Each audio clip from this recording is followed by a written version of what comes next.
Hi, betting experts. On Wednesday the 22nd of November, off to the Midlands to Warwick on Wednesday. Pretty testing ground conditions at the time of recording. It's heavy, soft in places up there.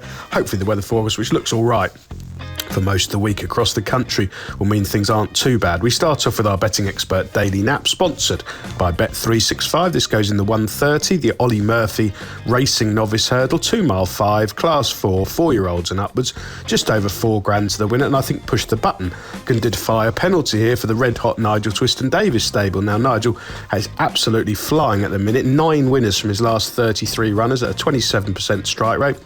Extra credit really, because it's getting a competitive stage of the season, and Push the Button is a very likeable performer. He was 1 from 3 in his bumpers. That came on good ground at Bangor back in April. He's run twice over hurdles. He started off at Worcester on eased ground when beating Miles from Wicklow at 10-1 that day, which would be unusual for the Twiston-Davies after 160 days off, but I think the form is pretty useful. Miles from Wicklow's held in regard by the Skeltons, and Push the Button showed a terrific attitude to get the better of him. He was then upped in class 18-1 at the end of October at Cheltenham in that race won by Gavin Cromwell's Uncanto Bruno. And Push the Button, if you watch the run out, he shaped really well. He was dropped out, he was still raw, he didn't jump particularly fluently, but he closed coming down the hill and looked a real threat to out, but just faded up the hill, but basically ran really well, and I think there's loads more to come from him. Now, the slight concern is this is a pretty sharp track, Warwick, left-handed. He's a galloper rather than the quickener. I think Sam might decide to front on him, which would really suit him. He's going to be a cracking 3-mile chaser in time. I think he's got a lot more potential than any of these rivals, and he'll be really hard to beat.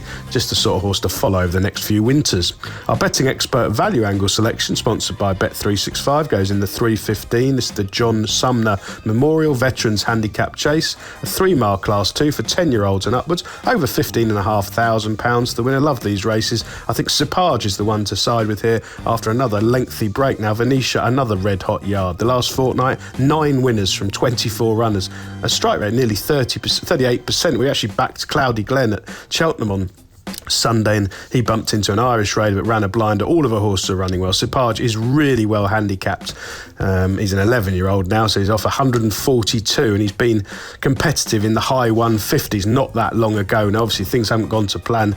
He's managed to get to the track once, 371 days ago. Ended up getting well beaten round here last November. He'd also come back from a year off before that, so obviously you're taking a chance. But Venetia's a genius, and the key, heavy ground. Sipage loves heavy ground. He was a really impressive winner at Chepstow back in January 21, and again it was really testing when he won at hot Cheltenham Handicap back in January 2020. He revels in testing ground. Charlie Deutsch knows him really well. He's liable to be 100% fit. There's no point in leaving anything at home, and from this sort of mark I think they'll make all the running with him. He's a really likeable horse with a touch of class when he's right. Hopefully at the age of 11 he's got enough ability to see these off. Best of luck on Wednesday, betting experts, and please remember to like and comment on all of our YouTube videos.